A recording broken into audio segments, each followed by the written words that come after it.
Welcome to Decreator, powered by Howdy Analytics. Today we're embarking on an exploration into something really vital for pretty much anyone navigating the professional world. We're talking about how to infuse, purpose and clarity into complex workflows, especially in those high-stakes fields like real estate. We've really dug into the sources you sent over for this session.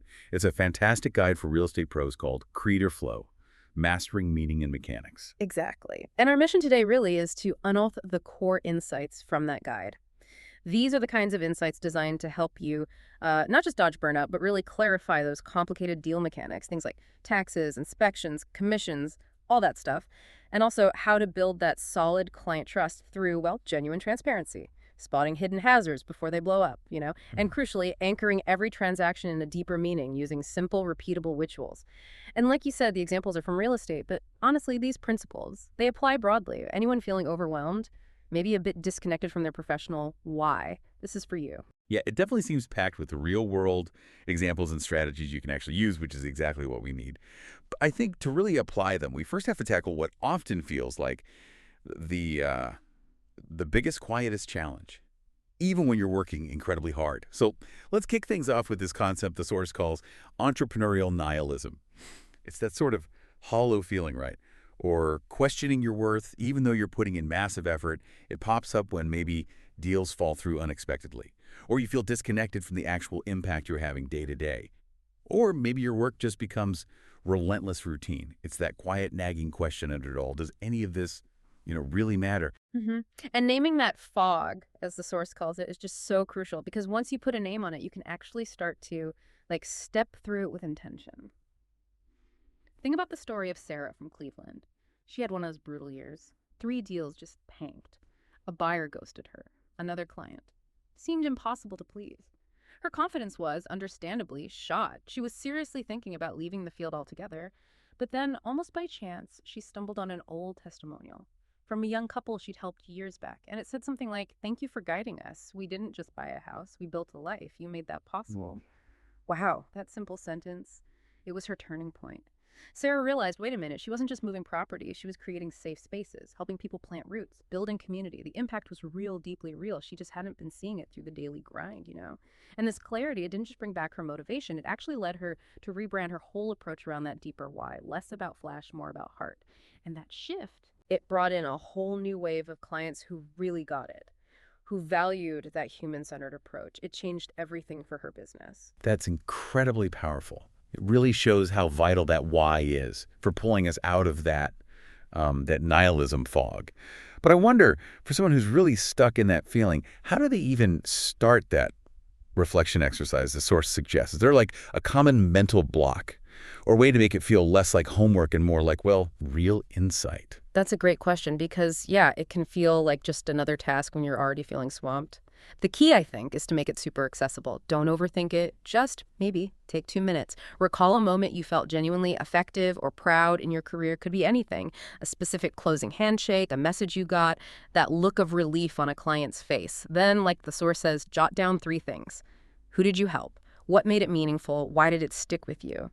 The magic isn't really in finding the perfect answer. It's in the act of reconnecting.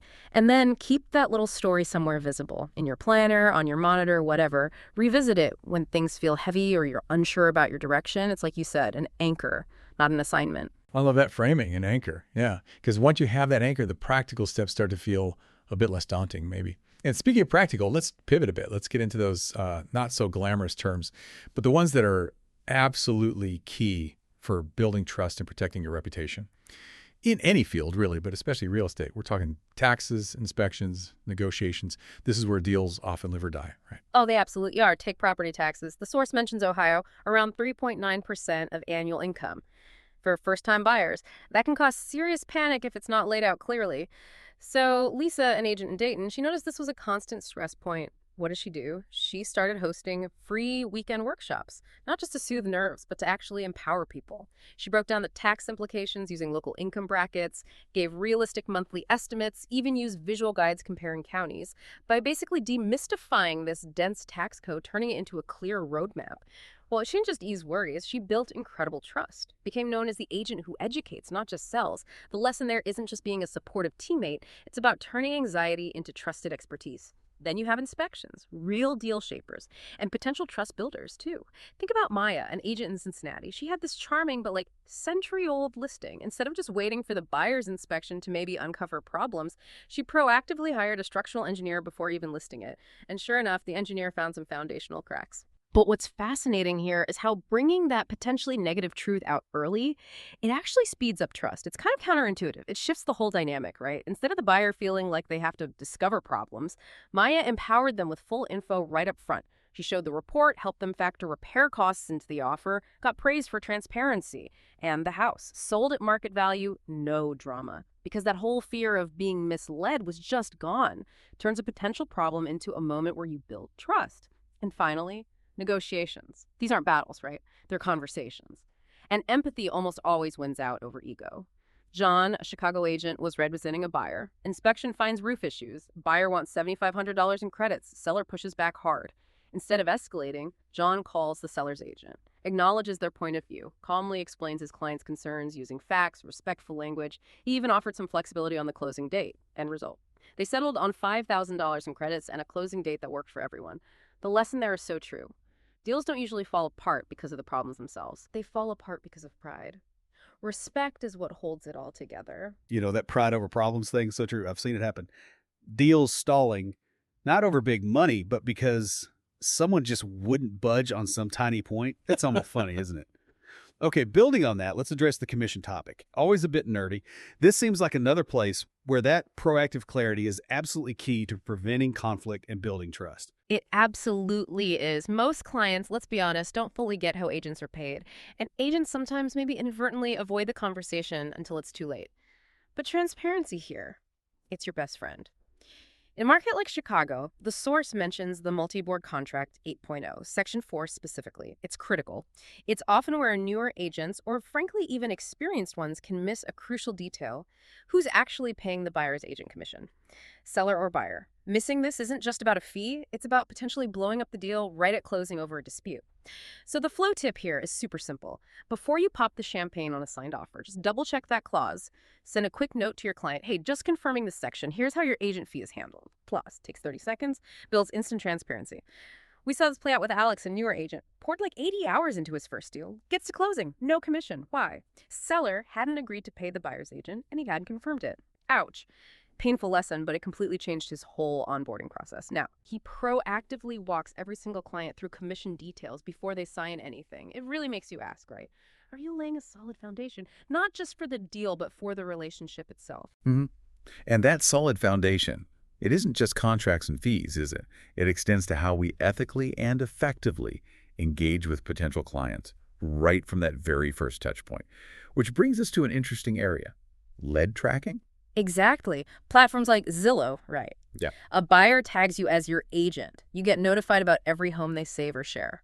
Now, this can feel kind of creepy if you misuse it, but it becomes incredibly powerful when you use it thoughtfully. Take Eliza, a Denver agent. She noticed a buyer kept saving homes in one specific school district. Instead of just hitting them with generic emails, she sent a really calm, helpful message. Something like, saw you're looking near Grayson High. I actually have a school performance report and some enrollment tips, if that'd be helpful. The buyer replied within an hour. Eliza got the listing. Not through being aggressive, but through genuine care and service. The insight is key. Visibility is a tool, not a trick. Use those insights to serve, not to, stalk. Right. So what's the takeaway here? From getting commission sorted up front to engaging thoughtfully with leads, it seems like proactive communication and just being transparent aren't just about dodging problems. They're really the bedrock for building those lasting impressions and deep client trust. Okay, let's shift focus again. Let's talk about some of those often overlooked details, the kind that can turn a client's dream into, well, a real drama. We're talking about guarding foundations, specifically titles, surveys, and those hidden hazards. Yeah, every property definitely has its hidden stories, doesn't it? A clear title is obviously fundamental. It means ownership is legally transferable. But here's a distinction many busy pros might overlook. Clear doesn't always mean clean. It doesn't guarantee the history is totally free from all hidden obligations or listens. Critical difference. Think about this real scenario from a Chicago suburb. Agent stays from closing. Title search pops up an unexpected $12,000 listen, unpaid contractor fees. If that had been missed, the buyer would have inherited that debt. Yikes. The agent stayed cool, paused things, got the listen resolved quickly, ensured the client got the keys with total peace of mind. It just shows Title searches aren't just paperwork. They're your safety belt. Then you've got encroachment issues. Seems minor, right? A fence is maybe 6 inches over the property line, but that tiny detail can cause huge problems. It could mess up financing, spark neighbor wars, kill the deal. There was this one dream home sale, almost derailed by exactly that kind of hidden boundary issue.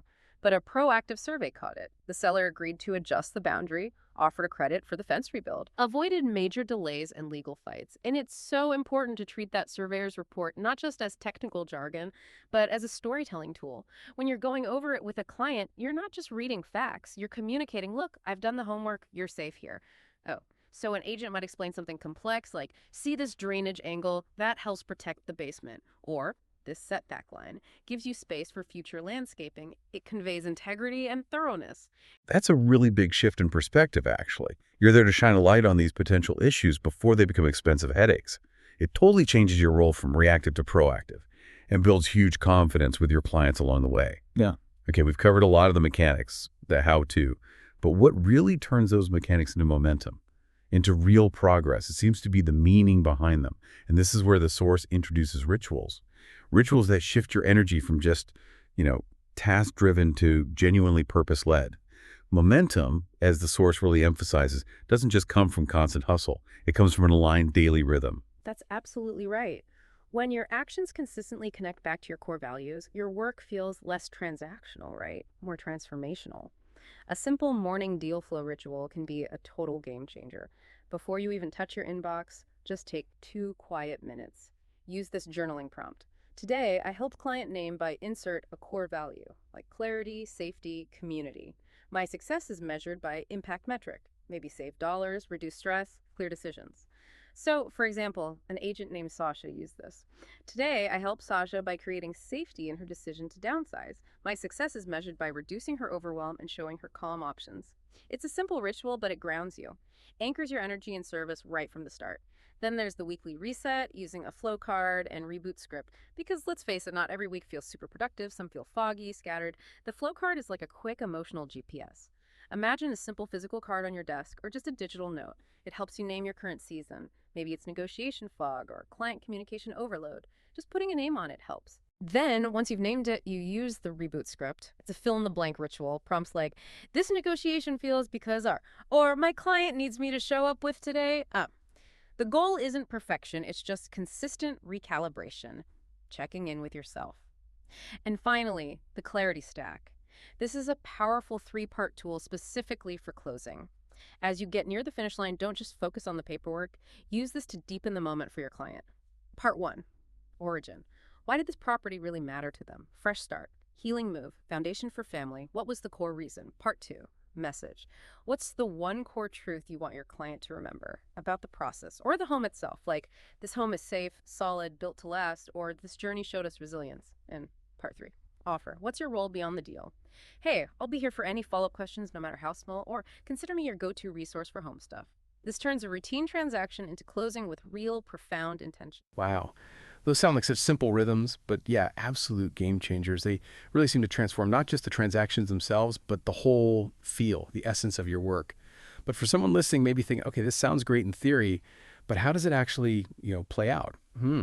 We've talked about a lot of individual tools here, but maybe the most powerful insight comes from seeing how they actually fit together, how they've genuinely transformed the daily work and, well, the lives of agents using them. Absolutely. That Flowcard, for instance. Anna from New Jersey hit a really tough patch. Just using that simple tool, labeling her season confusion, it gave her the clarity to simplify her goals, reconnect with her why. Small tool, big shift. The Reboot Script was apparently a lifesaver for Ravi in Boston. 2 deals fell through, back to back. Rough. He used the script to process it all. And then, crucially, to plan one tiny, manageable next step, just messaging some past clients to say hi. That single step, born from that intentional reflection, led to 2 new leads. Amazing. Priya, a first-time luxury agent down in Miami.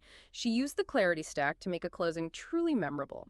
Her client was bouncing back from a tough divorce, so Priya's origin was helping her client's new beginning. Her message was something like, this space celebrates your independence and growth, and her offer was, I'm here for you after closing 2 as you build this new chapter. It turned what could have been just a transaction into a really meaningful emotional milestone. That title and survey checklist proved invaluable for Andre out in Arizona. He caught a shared utility line issue on a desert property, could have completely blown up the financing. It cemented his role not just as an agent, but as a crucial strategic advisor for his client, and Melissa. Sadly, she lost a referral early on because of a commission misunderstanding. Painful, now. She proactively uses the commission confirmation guide as just a standard part of her client onboarding. Says it's been a total game changer for building that trust right up front, avoiding those awful miscommunications. Yeah, these examples really drive it home. These tools aren't just about being more efficient, are they? They seem to help agents consistently choose, like, depth over just noise, elevating the whole client experience, and just as importantly, their own professional satisfaction and sense of purpose. Through this whole discussion, you haven't just, mastered deal mechanics. You've actually had a chance to realign your mission, to embrace growth with real purpose, real passion. Every step you take now can reflect that commitment to creating with intention. You've effectively chosen presence over pressure, realizing that true impact comes from being authentic. You've chosen empathy over ego, connecting through genuine understanding. And you've chosen alignment over applause, staying true to your values, knowing that real fulfillment, that comes from within. Yeah, this session really aims to empower you to decode those complexities, to read reports not just as dry documents, but as storylines unfolding, to reset yourself with those powerful little rituals, and to transform what can sometimes feel like deal fog into deeper, more meaningful connections. It reminds me of that Jim Rohn quote, "Your life does not get better by chance, it gets better by change." You haven't just been chasing numbers, you've been crafting meaning. So here's a final thought to maybe mull over. Consider how even the smallest ritual in your daily process, something seemingly minor, how could that become the anchor for your biggest professional breakthroughs? And your personal fulfillment, too. What's just one small step you can take, maybe even today, to infuse a little more purpose into your routine? Thank you so much for joining us for this insightful session, brought to you by dCreator, powered by Howdy Analytics. Keep shining, keep creating, and keep believing in your limitless potential.